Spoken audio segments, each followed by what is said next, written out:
Hello, everyone, and welcome to another episode of Learn with Jason. Today on the show, we've got Kathleen McMahon coming in from O'Reilly Media. How you doing, Kathleen? I'm well. How are you? I'm doing well. I'm super happy to have you on the show. For those of us who don't know O'Reilly, that's the animal books, right?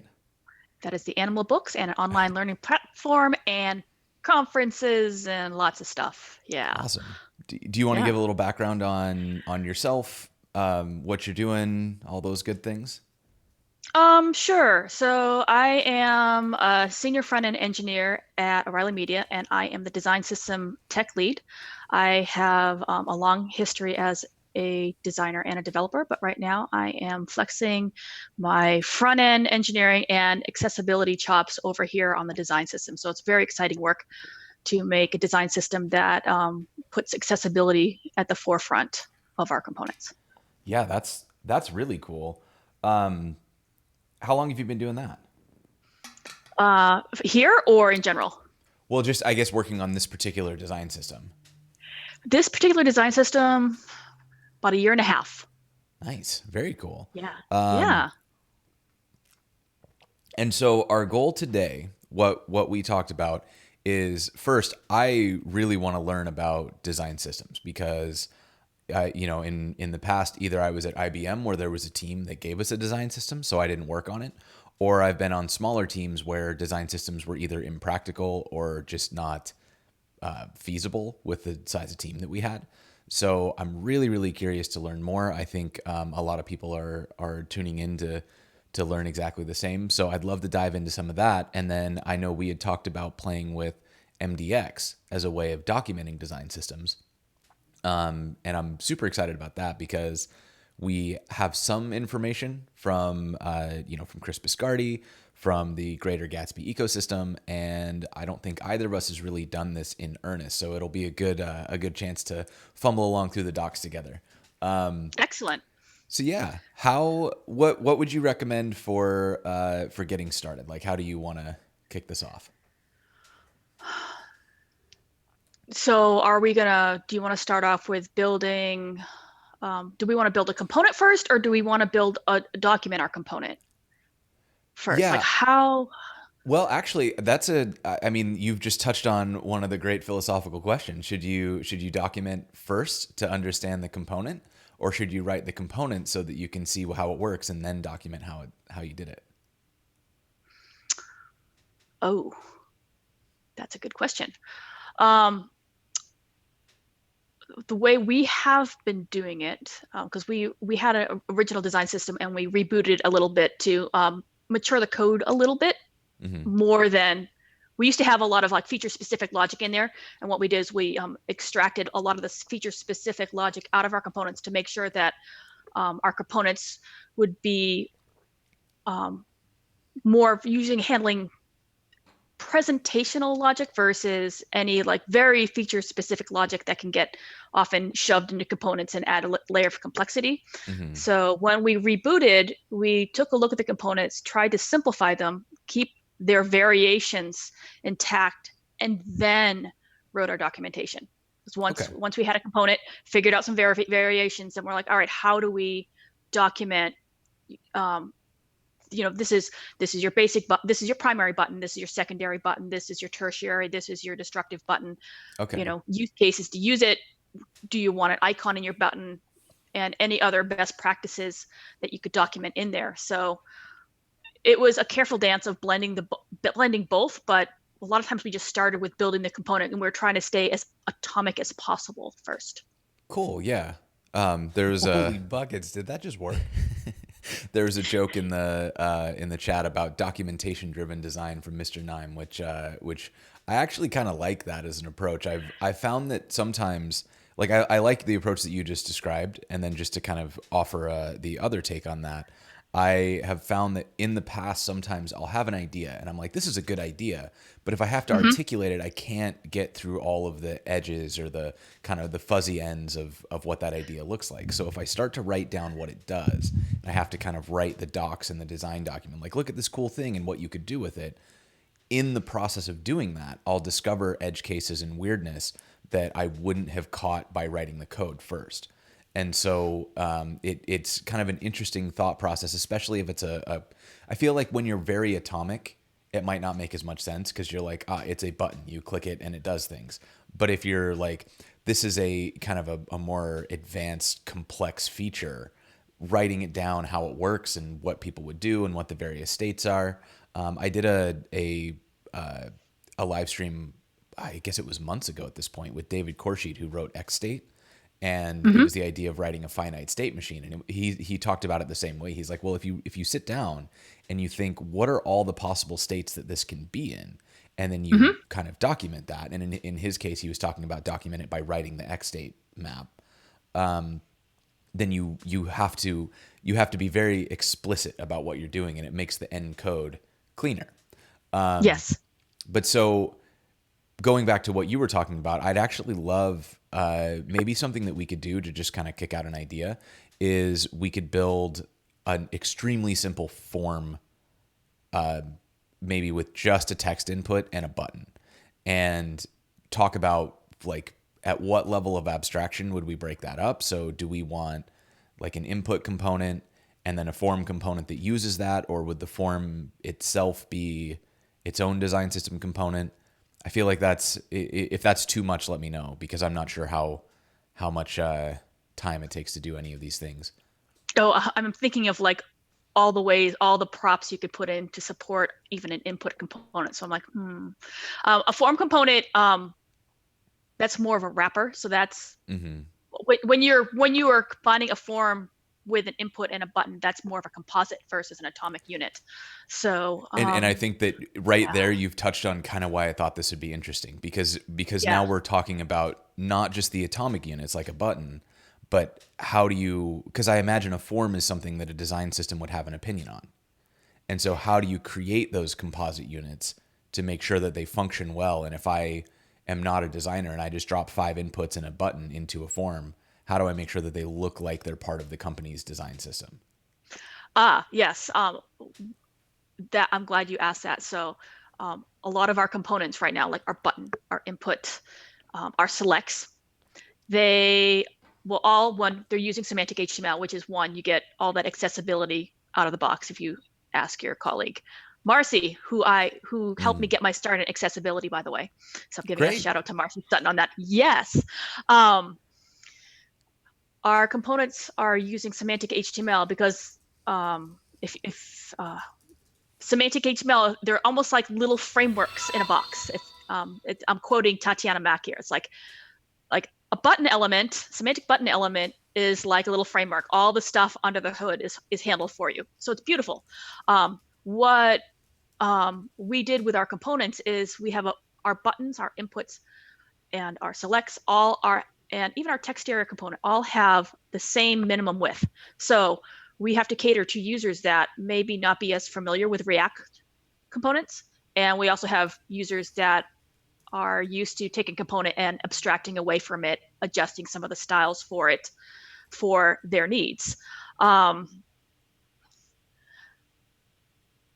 One thing, the benefit of having a design system and these atomic components is making sure your components are consistent. They have a consistent look and feel. Like for example, since our inputs and our selects and our buttons are the same width, someone who's not as familiar with using React or using these components can pop them into a form element. And if they're not as comfortable with CSS, they can have a consistent look that will follow the company's brand Right. out of the box. And it's also really great for a proof of concept. So say Mm-hmm. someone is, they have an idea in your company and they want to mock something up for the other engineers or product to look at. They can use this design system, take the components and just pop something in a form and say, this is a type of form we could use.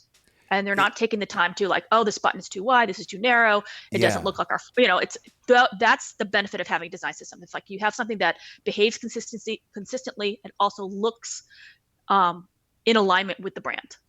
Yeah, And you and can, what's yeah, cool about that, and what I've always found exciting about it, is it kind of feels like having an in-house bootstrap that's like on roller skates with rocket strapped to them, because you can just do something so fast that looks like it belongs in the company. And I've always found that to be such a powerful concept, especially when I was at IBM with Carbon Design. Like it was such a nicely done design system that if we needed to mock up a new dashboard or do a proof of concept, we never had to think about, well, what does the UI look like? It was like, no, just pull in Carbon and drop in these things and wire up the back end to do what it needed to do. But for the most part, the front end design was kind of it had almost gone to well, can you wireframe it? Then you're already done kind of thing, which was great.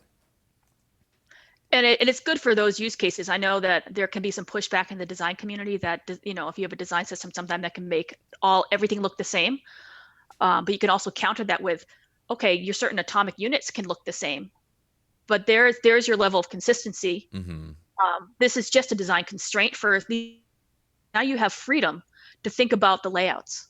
Yeah. And to think about how to craft with these atomic units to make something really awesome. You don't have to think about, oh, wait, what does our button look like? What does our input look like? How do we do this? It's like, oh, okay, I know what this is. I also know how I can modify it for any edge cases and still meet, follow our brand guidelines. However, it provides that consistency for designers, but also that freedom to be able to think out of the box for other things rather than these atomic units. Cool. Very cool. Yeah. So if we wanted to kind of put something on the screen to demonstrate how this might work, I'll let you steer here, but what do you think is the easiest way to kind of demonstrate this concept? Let's see. So one thing that we do in our documentation, because that's part of what we're talking about here, is we have a component file. Okay. And we also have, in that component folder, we have an MDX file, a companion MDX file that will pull in the component and document its use cases, document its variations. And we also pull in our props table. We have a props table, and we make comments in our props table. I'm not sure if we have time to do that, but we have, in our component, we'll have prop type definitions. And for every single prop that we support in our component, we will put comments above each of those props to give some guidance to a developer just looking at the component, to give you an idea of like what each prop does. And in our documentation, we pull out those comments from the prop type table and generate a table that goes right into your MDX file. So you can have something nicely formatted that will, when you're looking at your component and your variations, you can also see, oh, here are all the props. This one's required. This is not required. This is the type. Like this one's a Boolean. This is a string. This is a number. And it gives you that extra guidance. So you don't necessarily have to dig into the code to look at it. That's super cool. So if I'm going to, should I set up like a Gatsby site and we can build the components? Okay, so let me do that. Yeah. And I will just do I'm not going to make this pretty. I'm going to specifically use the Hello World starter, which has no styles at all, because Wonderful. I don't want to have to worry about all the kind of interconnected pieces there. So let's get this going. Well done, Annie Pixelated. The elevator music plays, and it's always a good joke. We have a couple sound effects now. I'm always on the lookout for more. People they sent me some clips, and I've been trying to figure out how to get the audio from those clips out as an MP3. And for some reason, this is significantly harder than I thought. Like I tried pulling it out and putting it into this video software that I have, and it like sped up the audio, so I sounded like a chipmunk, which was very odd. And then I was like, well, maybe I can just slow it back down, and that didn't work either. So I'm not sure what happened, but something goofy happened in there. Okay, so I now have a really basic Gatsby site, and if I just run, I guess I can just run yarn develop. This will open up for us a just kind of like a very simple, here we go. Cooperate, localhost 8000. And this is our Hello World site. So I'll make that a little bit bigger. Magical. And as of right now, there is nothing. Okay, I'm seeing in the chat that I should definitely do FFmpeg because 3 separate people have now told me to do that. All right, fine, I'll try it. Okay, so in here we have our source folder, and in our source Yes. folder we should be able to start creating. Like, how do you usually do this? Would you create a components folder? Do you have like a different way of grouping things that helps you logically sort the design system? Um, well, for us, originally we had a design system in one repo, and Okay. before Gatsby, we had docs in a separate repo. Oh. We were using DocGen. We were using like this whole like stitching things together using Cheerio and Prism, and it was great, but it was also brittle. It was like you could not reorder anything in your markdown file or things would blow up. Mm. So when Gatsby came, I'm like, oh, this is great. And then when you had that theming live stream, I was like, oh, we could do things here. So we brought your repo, yeah, brought Gatsby in as a sibling directory in our repo, which is Oh, pretty cool. awesome. So what we could do is we have the site our site in the docs repo, and we have our component examples. So in our docs repo, we have the site, we have some components for layout. So laying out like parsing MDX and laying out, a main page if we wanted to do that. But since we're starting tomorrow, we can start with just a button page there. Okay. But I think that would be, because right now, yes, let me look at, And do we I'm looking do at we my, want this button page to be like an MDX page? yes, Okay. I want button So NB just to be MDX, and we can just write some stuff. okay, so the first thing we're going to do is we are going to go pull in gatsby-plugin-mdx, and I'm going to look up the Yes. page because there are some peer dependencies, Mm-hmm. and I want to make sure that I remember those. So I want gatsby-plugin-mdx, the MDX.js kind of core, and then the React MDX stuff. So I'm going to come over here. Let's add that. EcoMath, Also, I, you I might need, appreciate you removing guys from your vocabulary. That makes things. I moved to Austin specifically so that I could acceptably use y'all in day-to-day yay! conversation. I love Thank it. you. I say Sorry, y'all in I cut you off. Massachusetts. It works.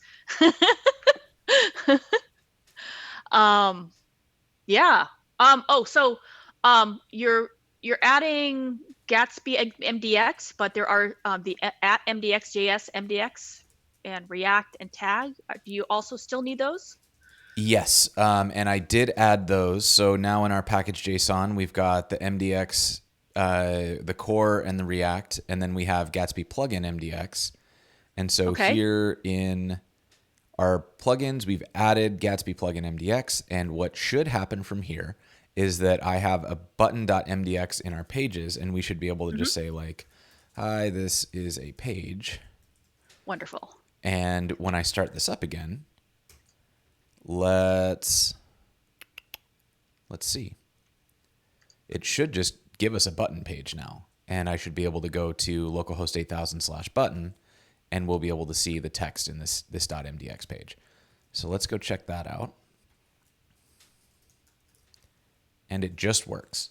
So this is one of my absolute favorite things when we start getting into MDX is the setup is just like, I would like to use MDX, please. And then you add that one plugin. And sure enough, you can do that. And, for someone who is just getting into Gatsby, if you don't want to deal with React and you just want your hello world, you install that MDX plugin and there you go. You get your hello world. So it's a Hmm. really powerful model. I really love that. And I love that with MDX, you can also render things with semantic HTML. Yes. Like you could put a £1 sign, you know, next to that hi, this is a page, £sign in space. There's your H1. There's our H1. And we can do really cool things such as if I wanted to add, let's actually just a quick demo here. If I create a component and let's see, we'll create a components directory and I'll call this test.js. We're going to get rid of it in a second. I'm going to import React from React and then we will export default. And this is actually, let's give it a prop. We'll use foo. I know that I shouldn't use foo because foo is like nonsense, but But it works. you said foo, right? So now that we've got that, I can go back to my button.mdx. We can import it. So let's import test from components. Oops, components test. And then down here, give that a little space to breathe. I can put in test and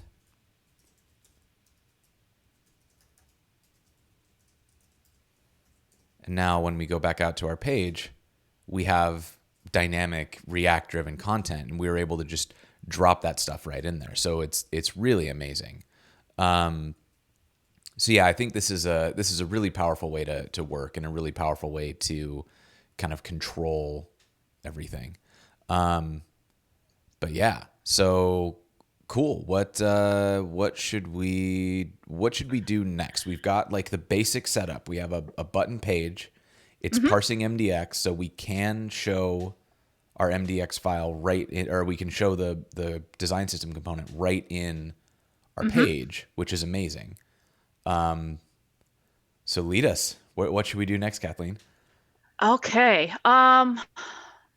I'm thinking through, it's like, do we have to work with our Gatsby node or config it all to parse any MDX, or we're just going to keep it simple? Because yeah, when I was doing like using themes, we had to go through node and create our pages and then use the MDX provider in our layouts to show some CSS magic. Is something changed with that, or can we just continue with MDX right now? So if we want to use MDX from anywhere else, we would need to set up the MDX provider. Okay. But if we're working out of our pages directory, then the plugin by default will automatically wrap everything with the MDX provider and all that good stuff. So for the sake of keeping things simple, I'd say let's work with the pages directory until we have a reason not to. Sweet. Awesome. Okay. So how about, so say in our MDX, we are going to, like, say we want to, we could create in our test component, we could make that a button component. Okay. Yeah, let's do that. Okay, so to prevent things from exploding, I'm going to remove this real quick. And then I'm going to rename this to button.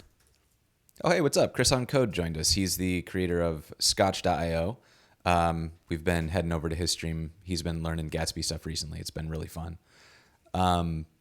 Okay, so I have a button.js, and I'm going to let's change this to actually have a name. And then we'll export default button.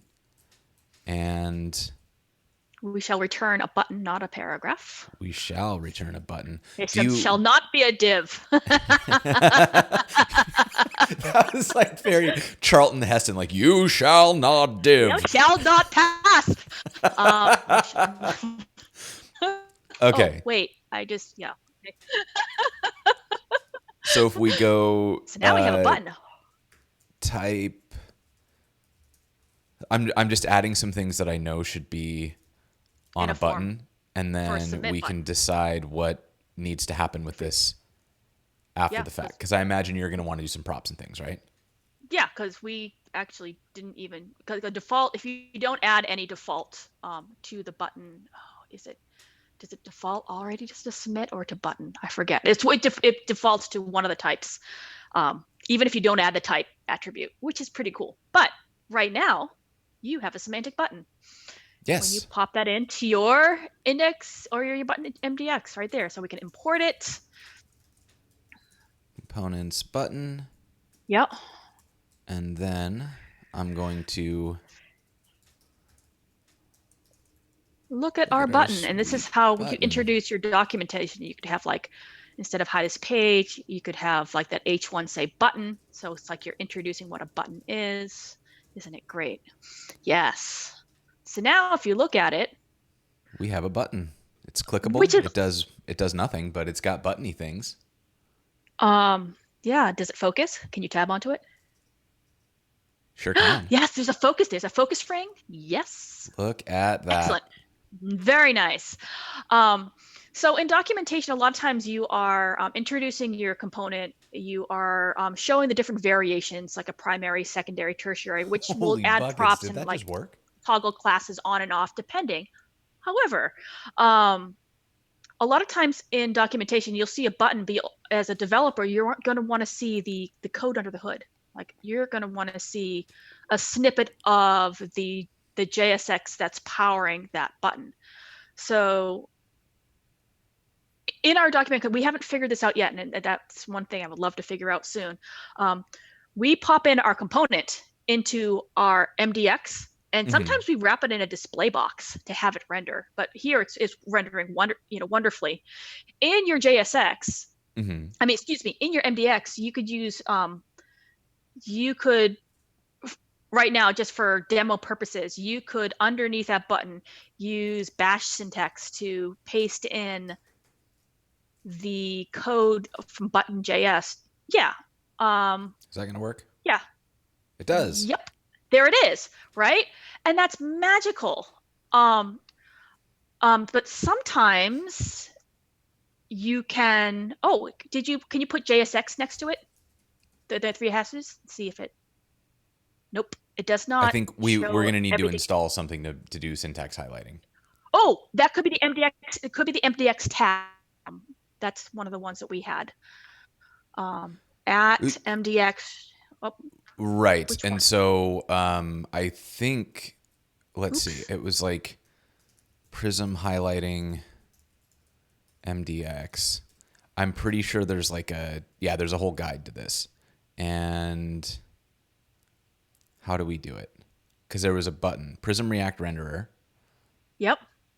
And once we have the prism-react-renderer, wow, there's so much here. Yeah. It's pretty cool. I thought there was a thing that just like did this. Was it MDX Utils that Chris Biscardi was working on? I do think, yeah, we looked at this. This. And so this is really cool. Let's share this in the chat. So the code block stuff that Chris Biscardi has been doing, he's like, he's next level. He's like down in Prolific. down in the AST. So like this is, I think, is this the AST? I don't know if this is officially an AST, but it kind of looks like it. So it kind of gets into like, this is what the thing is, and this is what its name is. And so we're kind of looking at a programmatic representation of what this markdown is, as opposed to kind of the human readable stuff. But then it gets all gnarly, and I feel like somewhere down here, we've got the pre to code block. Yes. And so he made that util because if you read the article, a lot of times you'd have like a remark plugin for Prism.js. And so that's what we'd use to like parse remark. And if I recall what we were doing with our old docs, we would bring in Prism and you'd parse things. And I think we might have been using remark, but we also had to pass in dangerously set in or HTML. And that was fun. I was hoping to avoid that, which is why I was really great to see that. I mean, React Live, oh my God, we could have like live, someone could look at our button and maybe they could edit it right there as a developer. They could like sandbox it right in your documentation page. Ooh, should we try this? Actually, this would be kind of fun. This All could right, be super nice. Yeah, let's try this. Okay, let's see if we can re-implement something that Chris Biscardi did. And I will freely admit that I would consider this to be hard modes. So let's see how this goes. Let's try it. I'm going to add prism-react-renderer and React Live. And let's see what else we need here. So here, if props React Live, we're going to add this live provider. Oh, there it is. MDX.js tag. That's for the MDX provider. That's why we're missing that thing in there. That was above. Okay, and so this one just works, which is really cool. That's editing the button. Okay, So those are installed, which means that we can. Oh, so if you don't turn on React Live, it will highlight the code. If you Hmm. do turn on React Live, it makes it editable. Which would be, oh, to have that, it's like maybe you have code that you want to just demonstrate, as a code block versus versus a component where Yeah. you want to try your variations out. Like what if you've defined some props in your component for Mm-hmm. maybe your primary button has one color for, you're attaching that CSS. Um, and we do over here, we do CSS modules. So none of that CSS and JS stuff. Gotcha. I Yeah. like it like away and named nicely so it's easy to debug and etc. Um, but yeah, I think, oh my God, this would be so cool. Yeah. I feel like we can do this. And this is coming Yeah. out of the so we're also going to need this MDX utils. So let me add that. Hmm. MDX utils. And so what we're doing, MDX tag Yeah. code. Because that's the MDX provider. Mm-hmm. And that's in the components. And so we're overriding the pre tag. Okay. And so let's see. We should add, so we can add that just into the Gatsby plugin MDX. There should be a components option, I think. Uh-oh. No? How do I do this? Wait, Somewhere in here, I've seen this we'll check done. that. Oh, no. Oh wait, so Gatsby plugin MDX and components option. I might have solved this somewhere. Let me look through. I'm Julia Childing to my left, your right. I'm like, how do we do what? Who doesn't want like a pre-baked? Here you go. And look, and now it's 15 minutes later. Look, delicious chicken. Um, let's Okay. see. I know I've done this before. Mm-hmm.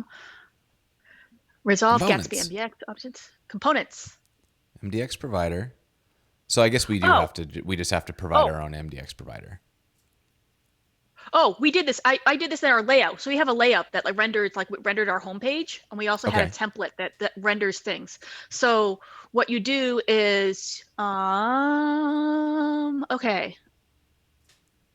So we've got So a in layout. our let's make a layout JS. All right. And in this layout JS, we want to do what Chris said.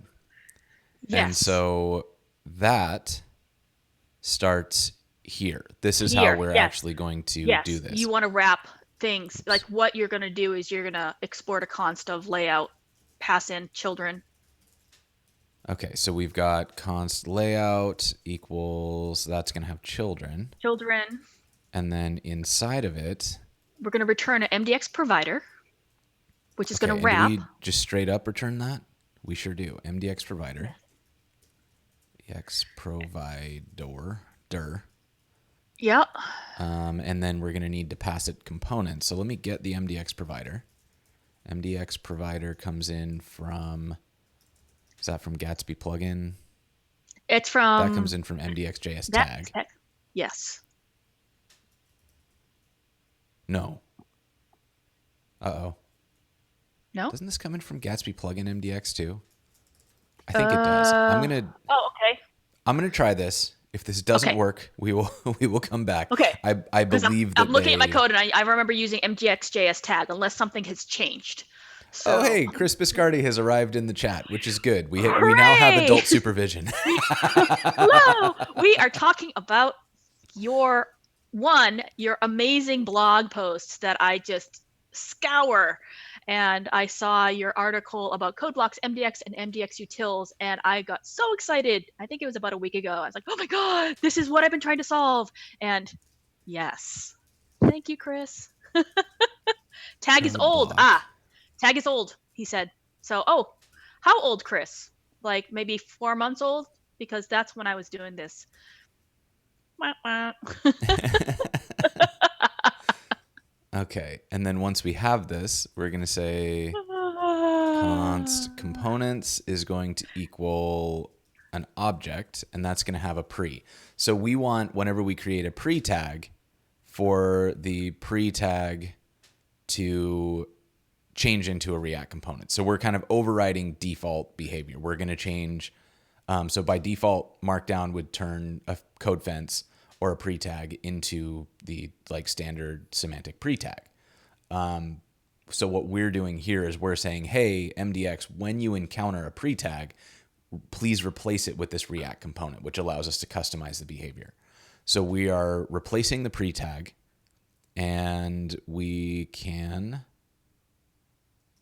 so we're going to get a function, and this is whatever is passed to the pre tag as props. And we can get new props by running pre to code block on the original props. And that's going to use these MDX utils to give us our like updated props, I think.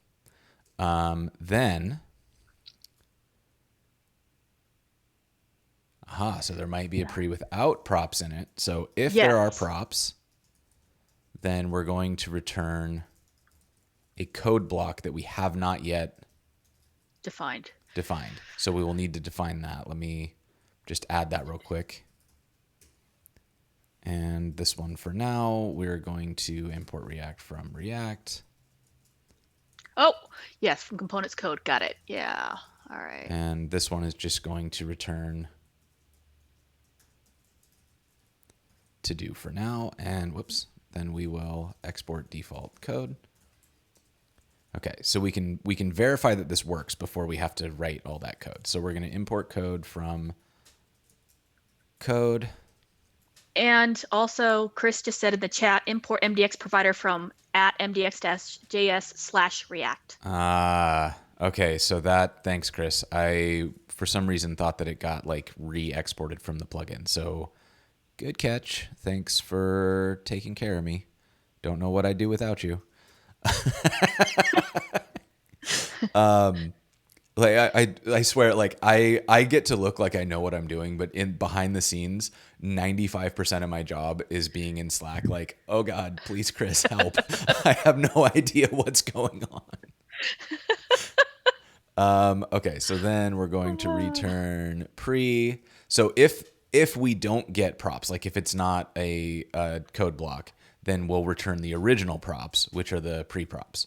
And so effectively, if it's not a code block, then we just ignore it entirely, and it's going to be parsed as usual as a pre-tag. So then, now that we have these components, then what happens? We come down into our MDX provider. Do we have to export it at all? This looks like we have to export it. We need to export. Oh, this is going to wrap the root element. Interesting. I feel like we don't want to do that anymore. Yeah, we're not. I don't think we should do that. I think we should just do we can just try this as a layout. Okay. So then with our here, we're going to do components equals components. And then we'll get the body, but we need to figure out, this is going to get weird. I don't think this is going to work. I'm going to try it though. Export default layout. So what I'm concerned about here is I'm pretty sure that this is going to fail because it's not like a MDX body thing. I'd be happy to be proven wrong, so I guess let's give it a shot. Let's try it out. And I'm going to start by importing layout from components layout. And then to change the layout that's used by this component, I'm going to export default layout. And I think this is just going to explode, but it's not started yet. Oh wait, is it? Yeah, I got to actually start the server.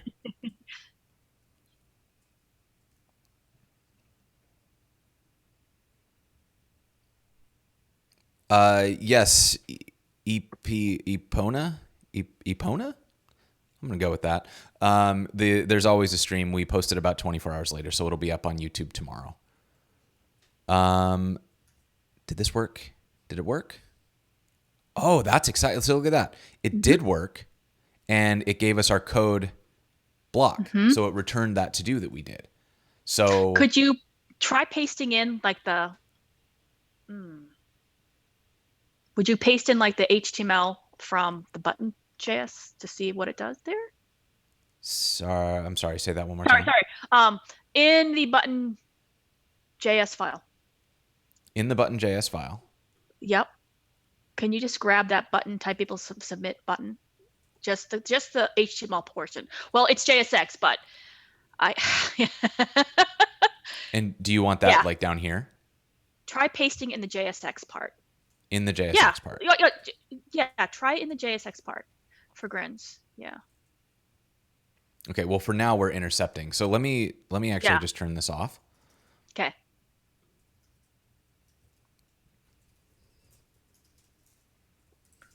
Where's the to-do, by the way? Submit. It gets parsed. Yeah, it gets rendered. If we put it inside of a pre-tag. Yeah. Okay. That's how when we wrapped components into any tag, that's how we would wrap things and have it render. Here, we were using that bash syntax where it was JSX and just pasting the code in there. We used to just paste the button code in there and would parse the whole JSX in there. It was interesting. It was amazing. So just even the button component versus, I can't even point to the screen and like annotate it all, can I?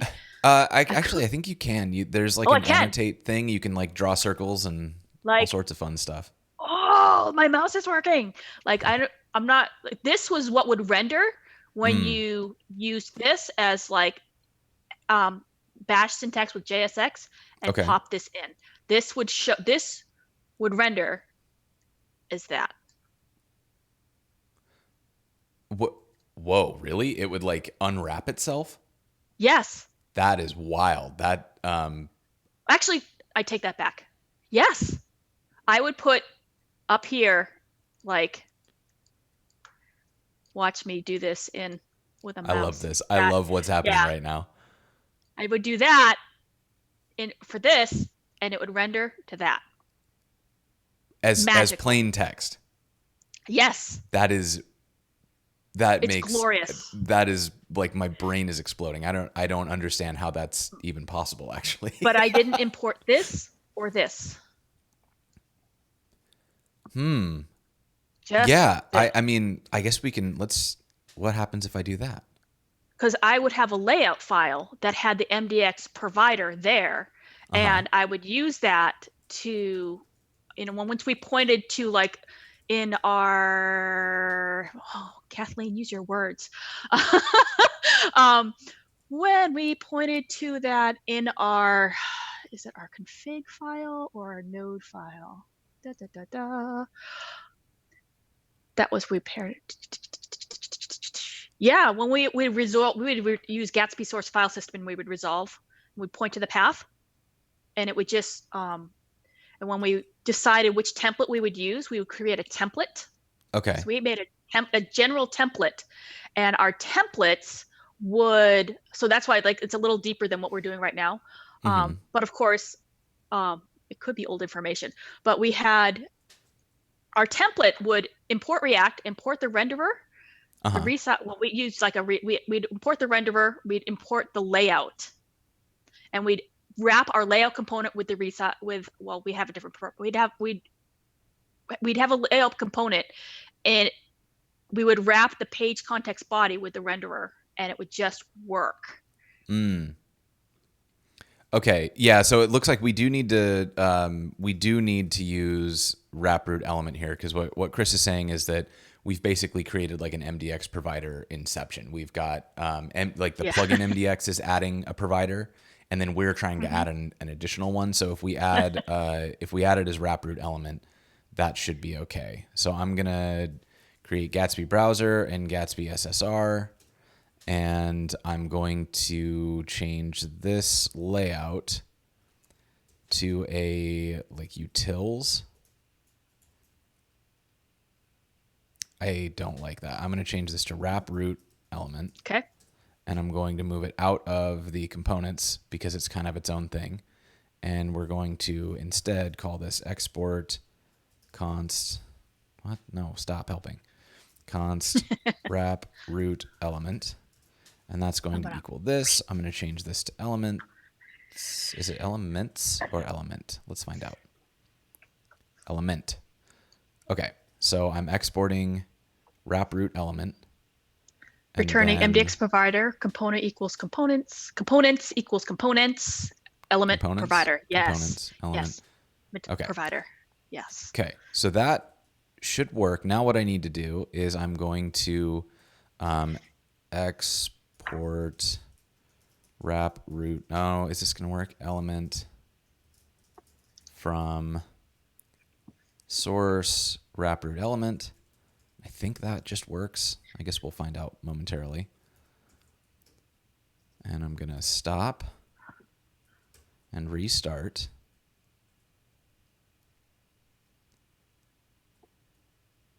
And nothing, nope, something can't resolve code because we changed the thingy. So now it's going to be in components code. Try that one more time. Does your yarn develop like clean, like the cache and all that other stuff? Not unless you tell it to. So, okay. So the way that Gatsby's configured by default, it will only clear the cache if it detects that the plugin configuration has changed. Okay. So if you want to manually clear the cache, which like if you're messing with node data or if you're kind of changing the data layer, it can be helpful to do that. Then you would actually want to run a Gatsby clean. Yeah. And that'll delete the built files and all those sorts of things. Yeah, we had to make a script because we were working with data files, and we made a package script where it would we call it restart, and it would Gatsby clean and Gatsby develop. So it would just do both of them. Yeah. So it's just one of those. Okay, restart it.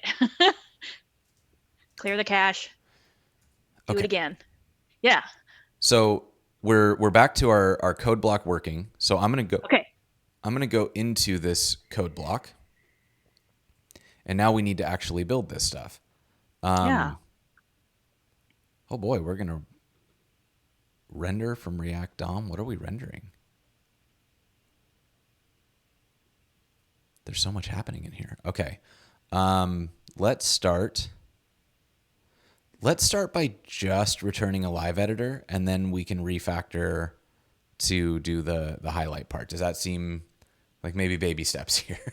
Yeah. Break it down. We're not going to do an if or else. We're just going to return first. Get it working. Okay.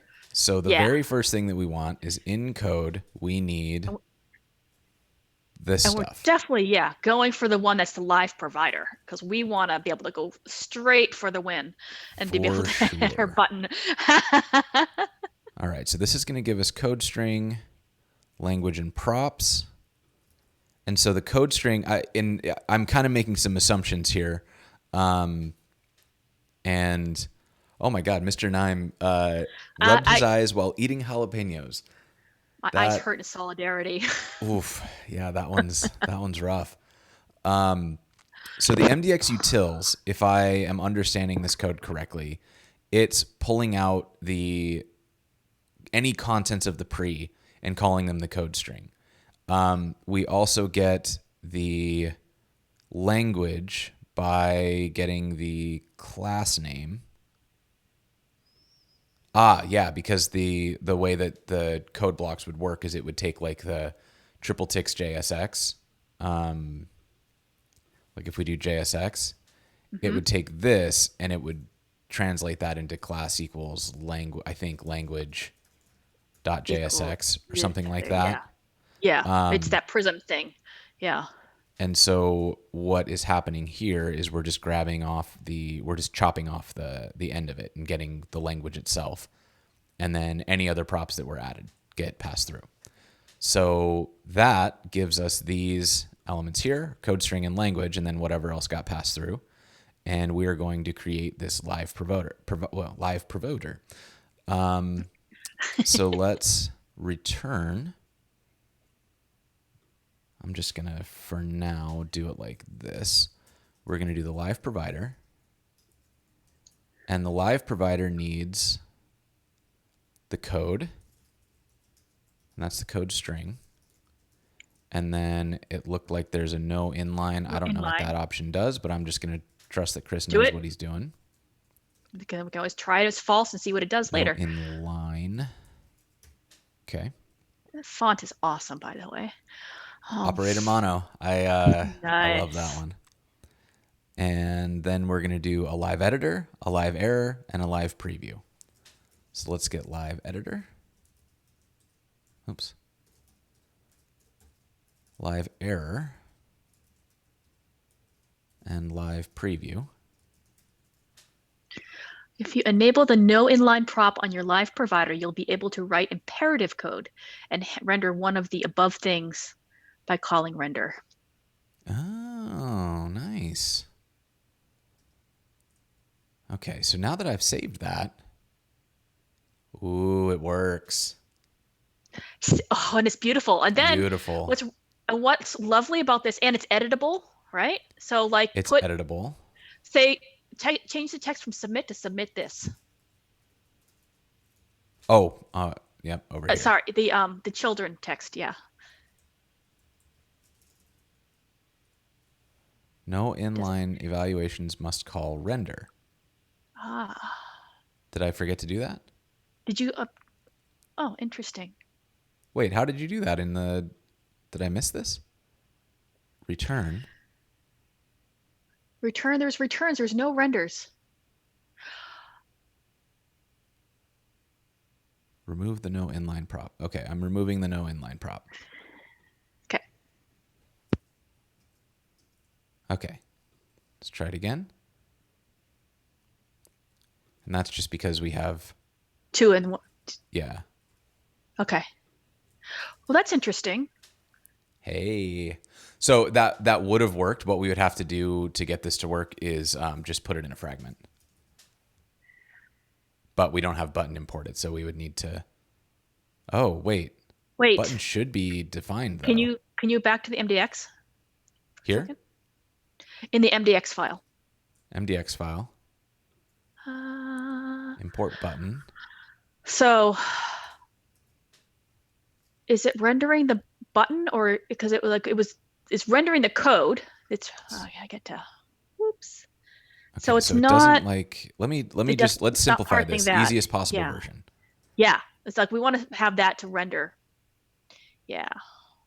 Okay, so React Live has its own scope. So to get our MDX stuff into React Live's scope, we need to add. Oh no! If we have to manually add everything into that scope, that's going to be bad news. I guess not bad news, just a pain. But you could also wrap it eventually. Like maybe you have a button wrapper that like passes in the button and then passes in the provider, and then you pass the props in in one place and it renders both. Yeah. Use the gatsby-mdx context to automate that. Oh God. Wait, what did I do, Tony? I was looking at things. I'm reading the chat. I feel judged. So nice. Let's see. Nice save there. Just kidding. The scope prop on the live provider accepts additional globals. By default, it injects React only. Okay. Class extends, blah, blah, blah. And support styled, blah, blah, style component. Mutter, mutter, mutter. So we render, the scope is the scope, and that's these things. And so I feel like, so this is something that is probably really, really easy to Chris. I've never actually tried this. Const But scope is my button. Const code is my button. right. And so I think what we're going to have to do is,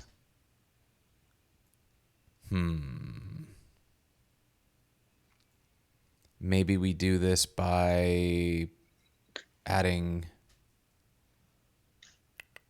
all right, there's a way to do this. I can do this. So we've got the pre-props. And then Scope is an object where the key name is the component and the value is the component itself.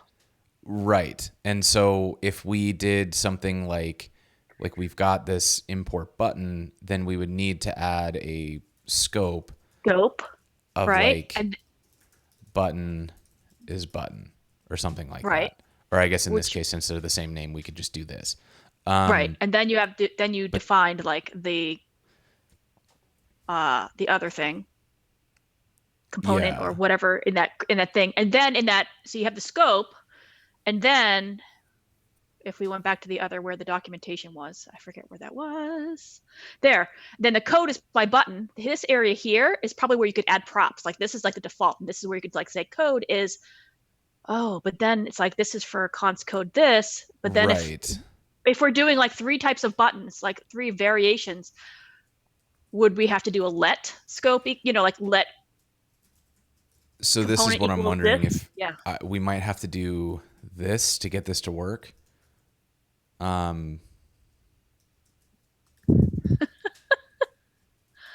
This is probably causing physical pain to Chris. And I'm just watching the chat where someone said, Chris, we need a blog post on this, even though we are referring to the blog post on this. Oh, the irony. Okay, we need a blog post on your blog post, Chris. Yeah. That didn't work. So what didn't work and why? Let's look at the... That's clear. I keep on having I'm playing. Okay, so this this didn't do at all what I wanted it to do.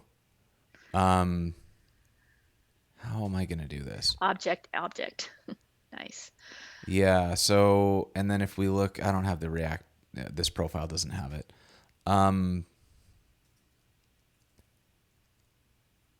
Because what I want is MDX to know I've imported this, and therefore everything that's in scope for MDX should get applied to this scope. Mm-hmm. But the challenging part here is I don't really know how to do that. Check the scope prop in your pre-component, he says. Check he meaning scope. Chris. I will always refer to he as Chris now. Check the scope prop in your pre-component. Log it in the code component and see if it got passed in. Okay, so we're in the code component. I'm going to, I guess let's just log everything. Not there in the MDX provider component pre. Which is the wrapper root element, right? Provider. Oh, like here. Okay.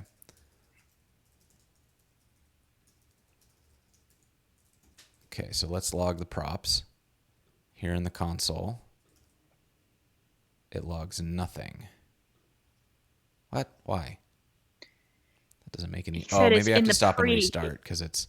Oh.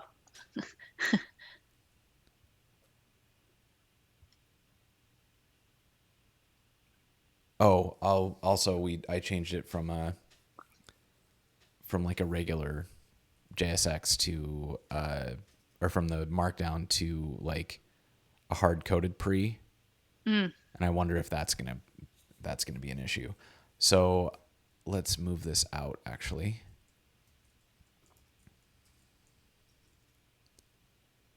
And it's not giving us anything, which means it's not like this isn't picking up the pre element. So I don't know how to apply props. You're console logging props and you're not console logging pre-props. Is that relevant? That's an excellent point. Yes. Yeah, so this does it but it's not giving us our scope. And so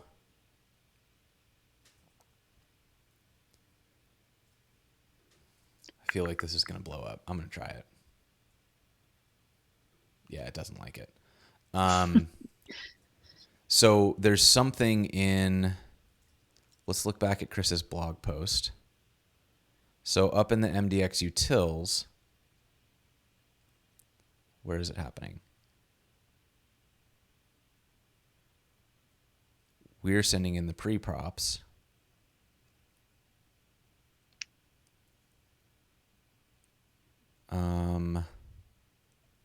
We have a pre-code situation. Oh, so we would need to add code. Is that right?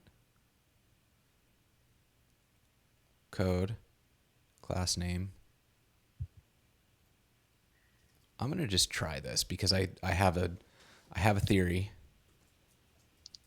that if I take this and we'll make this a code, and then I change this one to a code, I think this is going to be the same general AST structure. Code string.trim. Nope, I was wrong. Yeah, incremental builds are on the roadmap, and they are going to be great when they show up. No, that's not doing Because it you're using pre manually now, you're getting a tree of React components as children, not a string of code. Oh, So well, using okay. using pre manually may not be the way, because MDX doesn't that when you do that bash little script, doesn't that wrap it in a pre? Yeah, but I have no idea how to add scope to it. Like this is the part that I'm stuck on, is I don't know how to get this scope to go through. Like, because I can't just do something Would like you define this. that would you define it at the top of the page? Yeah. Maybe. I mean, let's try it. Export const scope. That's the part I never understood about MDX. When we start exporting things from the MDX file, Right. that's Yeah. where things would This blow up for is. me. Yeah. I have similar challenges with this, but with the element, we've got the components, and so what I'd be curious about is, because like MDX, that stuff shows up somewhere. So does anything else come in here?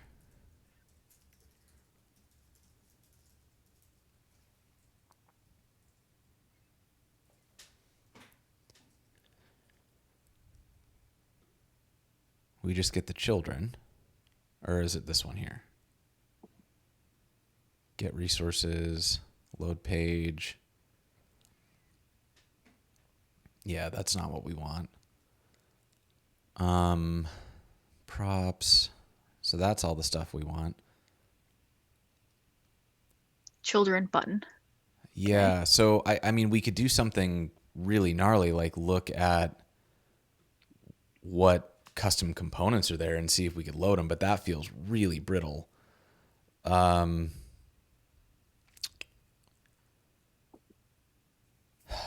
mean, yeah.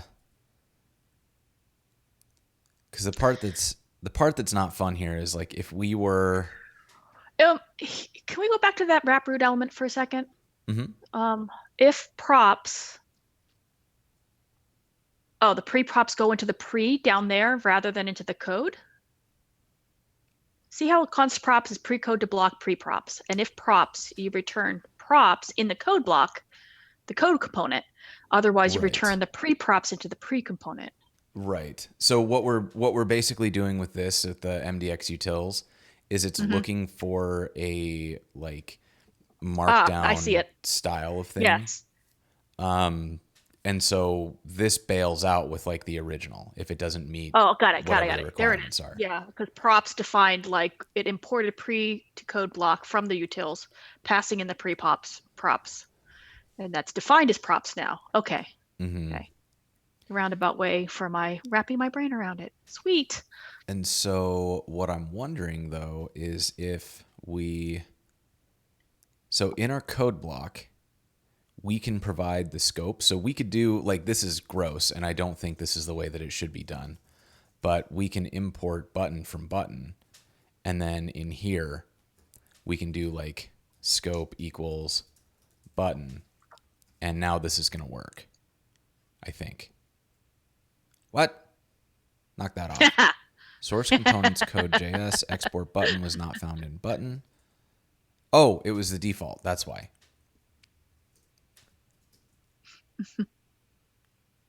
There. So now we have a button and it works. And let's edit this button to accept text. Ooh. Yeah. And we'll default that to submit. Oops, text. Submit. And so now we have a button that defaults to submit, but if we change it to Foo. click me. Click me. Ta-da! Works, and there's your live editor. Yeah. Yes. So we have control now. So this is fine for our purposes. What bugs me about this though is that means every time we add a new component, we have to go into this code component and import that button. So that I don't love that. Chris seems to think that there's a way to automate this, and I imagine there's something about the MDX internals that I don't know that would allow us to just say, hey, do this thing whenever you see this kind of component, which would allow us to kind of say, what we were talking about earlier, look through these components and just grab the thing out. However, I don't know. But so there's been a little bit of a discussion about incremental builds. So the incremental builds are going to be for production build, like Gatsby build. What they'll do for development is when we have a really high fidelity map of like what data is changing and how it affects everything else, it lets us do things with much more confidence, like automatically restarting the dev server. When we don't have that high confidence, then restarting could be really inconvenient if you weren't ready for things to restart. So that's why we don't do it now. But yeah, so incremental builds is kind of a catchy name for vast cache improvements, which will allow us to make better decisions. Holy buckets! Did that just work? I have an idea holy here. buckets, that did just work. Do you want to try making it optional to do the live stuff? Yeah, but I also have an idea. See that scope where you're passing in button? Yes. Is there a way potentially the scope could be like a component prop or, just a prop, and then we export this, so then we pass in, it supports, or we pass, it's like, how do we pass that in? I was just trying to figure out how to make this more of a, like you pass in the code component into your MDX and pass in the button, into the scope, rather than the other way where we're importing the button. I'm not saying this right. I think I know what you're getting at, and I think that you are on the same track that Chris is hinting at. Yeah. I'm not sure where to even look for that. So I think maybe for the sake of kind of getting through a little bit more, we can pivot and So for now, what you would have to do if you were going to use this is import every component that needs to be available. Wow, I can't spell it all. Oh my goodness. Available. I did it. In code blocks and add it to the scope. So that's a little bit gross, but it's at least consolidated. We know that in order to use something with React Live, you will need to import it here and add it to the scope. So I think Chris is going to do this for tomorrow's blog post. So we should have an answer on doing this dynamically tomorrow or soon. In the meantime, we can go in and do the highlight part in case. So this is cool. So this basically means that we'll be able to say, oh no, where's the usage on this? Because I don't know how do I add the React Live prop? Crap. Help me, Chris Biscardi. You're my only hope. Let me see. React Live prop. If props React Live, do this. Yeah. So we still need to be able to add a prop. And I don't know what we can't see the source here, so it's hard to. What? For real? Oh, what? That's easier than I thought. We just add He it said next to the JSX JSX. React Live. JSX, yeah. Amazing. He's so Sure. mad. He's like probably been screaming at his computer like, "You idiot!" Okay. Yeah, so it's like so many All ideas for this. I'm going Import to the code into the button MDX and then pass things through. if prop React Live, then we're going to return this. This else. Otherwise, why can't my brain is just short circuiting right now. Else, we will return this new thing, and we have to import the highlight and the default props from the prism-react-renderer. Okay, let's grab that. Import highlight, comma, and default, and then in brackets, default props from prism-react-renderer. Okay. Which have we installed that? Yes, I installed everything that was in this blog post earlier, I think. Well, let me check. Prism React Renderer. Yep, we got it. Rad. Sweet. So then return the highlight. Okay, we're pass gonna, in highlight. Pass in the default props. ... default props. Code equals code string. And then language. Language equals language. Okay. And then in there, we're going to do curly braces and then parentheses and then curly braces. We're going to pass in class name, style, tokens, get line props, and then get token props. Then we're going to return.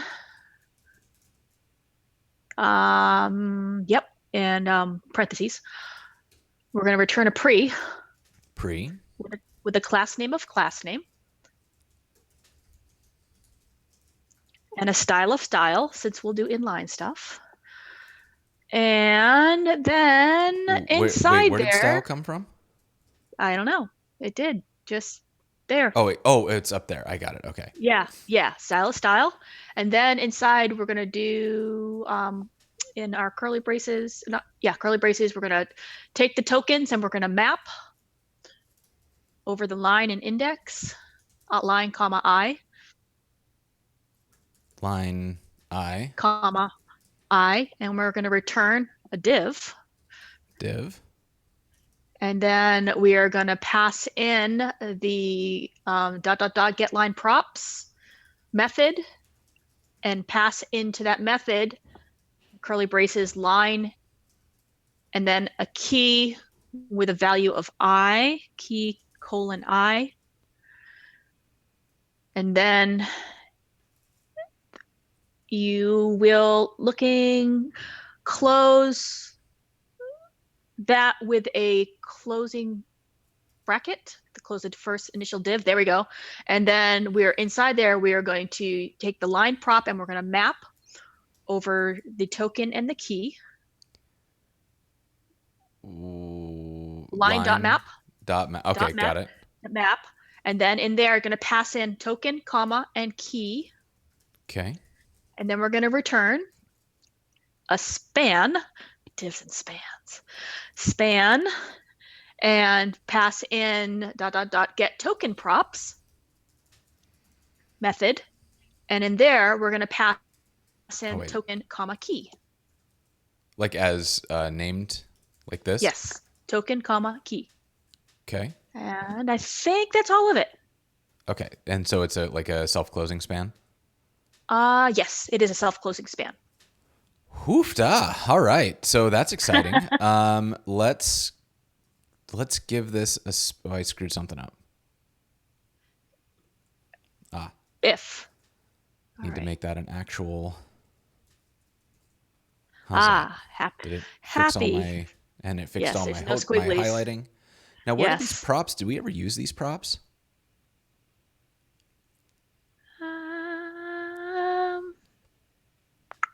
It looks like we don't. Oh, we do. We do. We use them up here. So we check if props. That's why it was like. Yeah. Okay. So if props react live, so then we're going to go in here. We're going to take a look, and this is just the Prism stuff. Yep, Prism syntax highlighting. But if we go into the button MDX, React Live. Lovely. Holy buckets. Did that just work? Well timed. Okay, so that's awesome. I mean, this is this is really cool, and we can still do the editing. And then eventually we'll change that in future versions we'll change the theme for Prism and this, so it's color contrast for all the developers that need extra help seeing. Yeah, I think what we would want to do is make sure that we want to make sure that React Live and Prism are using the same theme. The same theme. And it kind of looks like React Live is expecting that we're going to add a backdrop because this is really low contrast, but it would look good on a darker background. Yeah. So if we think we might even be able to just be like, this is never going to work. Background black. Is that going to do it? Nah, we'd have to add it to a div or something.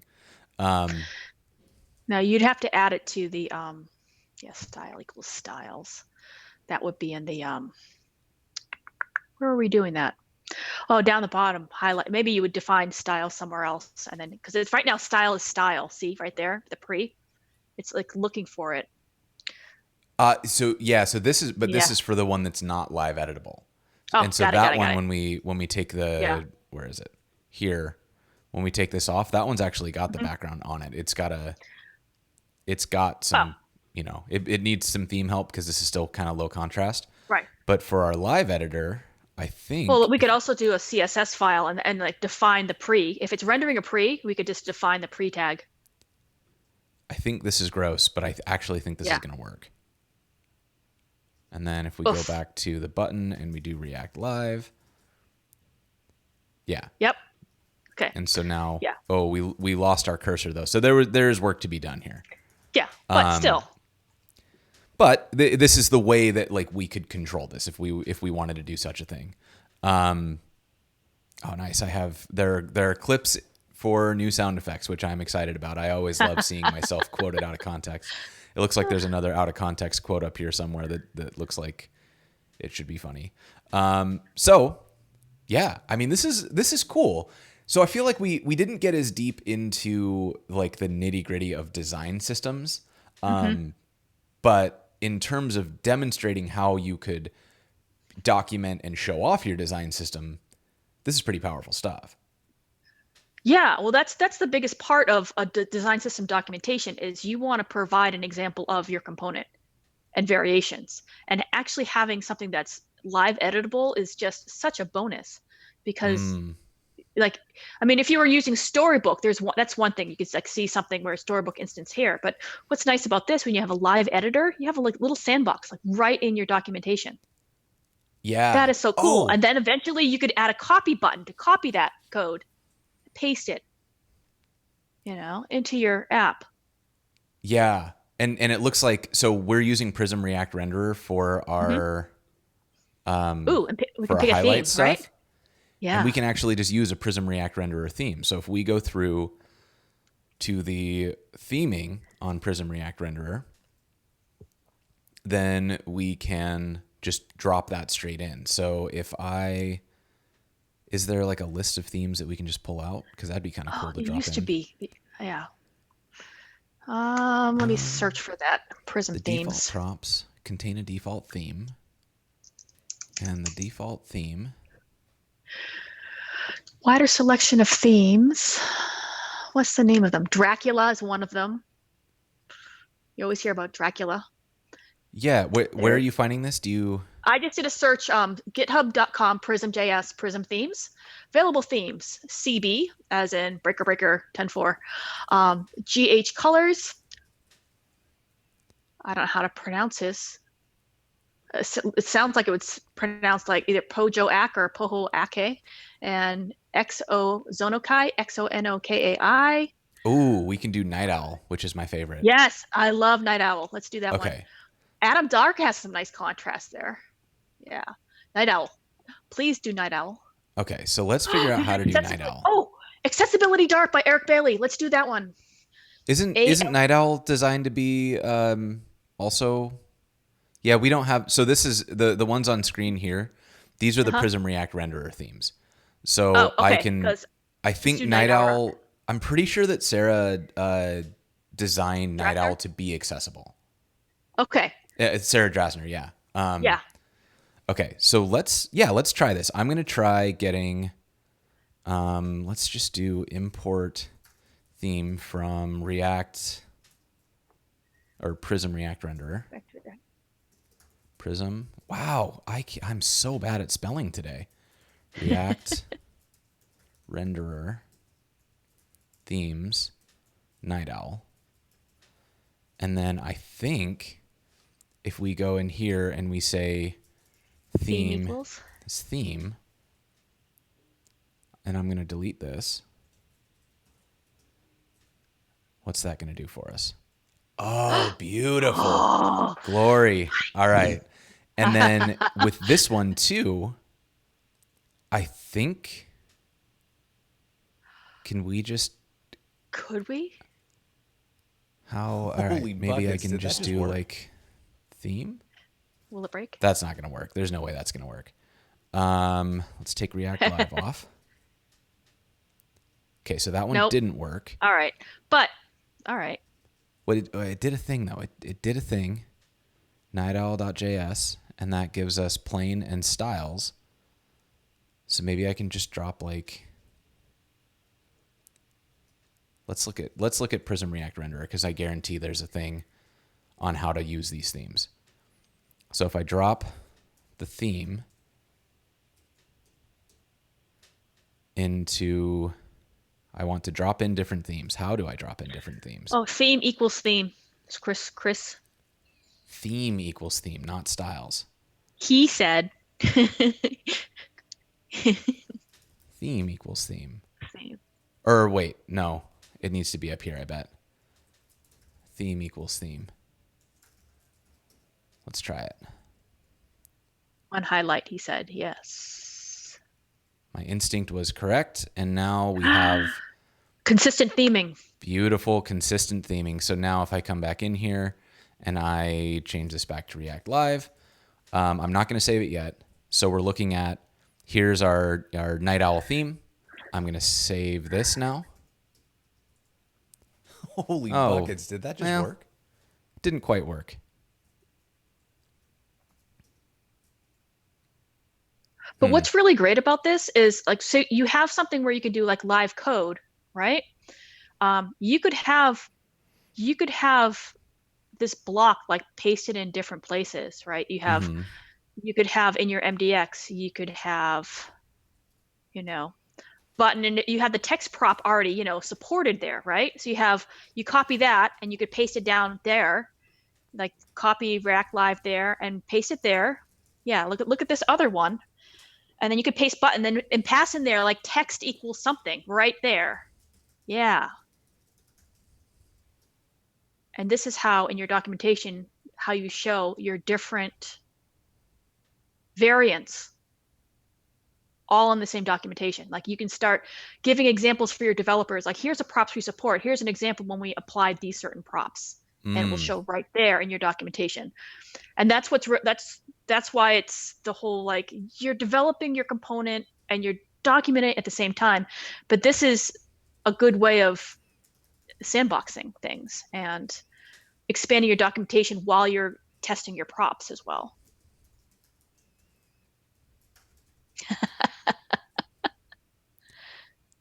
there. Okay. Yeah. So Yeah. something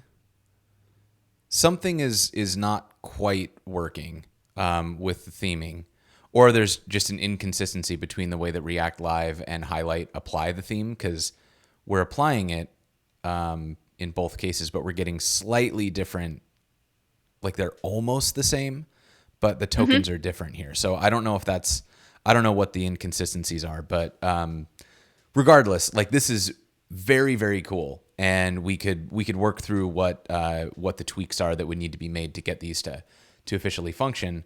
But I mean, this is some pretty powerful stuff where we're able to make a lot of cool things, document them, play with them live. If we were to add like an on-click handler, I think this will work. Let's go event, and then we'll do event prevent default, and we'll just alert something. Okay, so now we have unterminated regular expression because I'm missing a closing. Yeah, there we go. So now,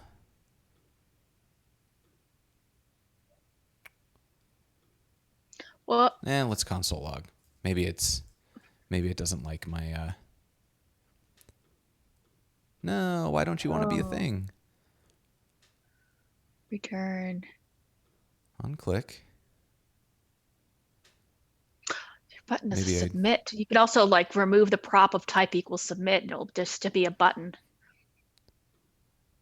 That's it. The default is button unless you add a submit to it under the hood in the button JS file. Oh, the default. Okay, so yeah, I should. You could remove that type in the button, the type equals submit, and then it will default to a button type of button. Oh, I know why it's not. It for free. Yeah, so the on-click is just there, and then we can add on-click equals on-click, and so over here then, if we add.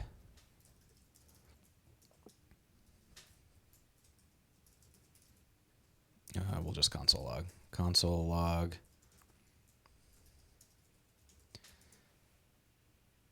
Do that right? Nope. On click, console log. And I need one more. There we go. So now you can actually test things working. Holy buckets, did that just work? So this is super powerful. This is something that would allow you to, like, people can very quickly try things out, see how things work, see how they look. We didn't do any styling, but if we were to style these buttons up, you'd be able to add things like the, like if you wanted to do a secondary button, you could add that and see the style change immediately. And then you can add hard-coded style examples that just show you how things should work. So lots and lots of cool things that are possible. And I take it back. The default type for a button is submit. When you don't default add type it in. is submit. Yeah, someone called it in the in the chat, but there's a lot of chats in there in the holy bit buckets. But yes, whoever said that in there, yes, you are correct. The default type for a button is submit, which means you don't have to add it in there. Right. So I think what we would want is the ability to change it, right? And so we would just keep the standard browser behavior, and then if I want to change it to type button or type reset or something, I could do that. Correct. And so by default, it's always going to be type submit. That's what the browser would do semantically. But in order to give people control, we will manually set that default as well. I gotta add a thingy. Comma. Cool. Kathleen, this was awesome. So much fun. Actually, where should people find you online? So we've got your Twitter, Resource11. Everybody should go find that. Yep. Where else? Well, that's mostly where I am right now. I'm just on Twitter. Perfect. Yeah. So go follow Kathleen, definitely. And yeah, I mean, any parting words, final thoughts? This was so much fun, and I've loved working with Gatsby, and I've loved everything that y'all have put out there to make just working with Jamstack and making accessible documentation such a breeze to make. Yeah, buckets, did that it's just work? really, really fun. I'm really happy that you're having a good time with it. And so keep an eye out on future streams. We have got some really cool stuff coming up in the near future here. I'm excited for Monday. We're going to do data visualization with Swizik Teller. If you don't know Swizik, he is really funny. He's got a good video series of his own that you should go check out. And then we've got Khalid Garbaya coming from Contentful. We're going to do some Contentful stuff. And now I'm going to remember to actually raid. Thank you so much for the reminder. And let's go live channels. Let's go to web development. And let's find somebody to raid. Who's live now? Let's go to game dev, Ravenfall, programming pajama party. Does that sound like fun? That one looks like it might be a little inappropriate, actually. Let's maybe not do that one. No, let's. Ooh, Spelton Sapper. Let's do that one. So we're gonna raid Jesse Skinner.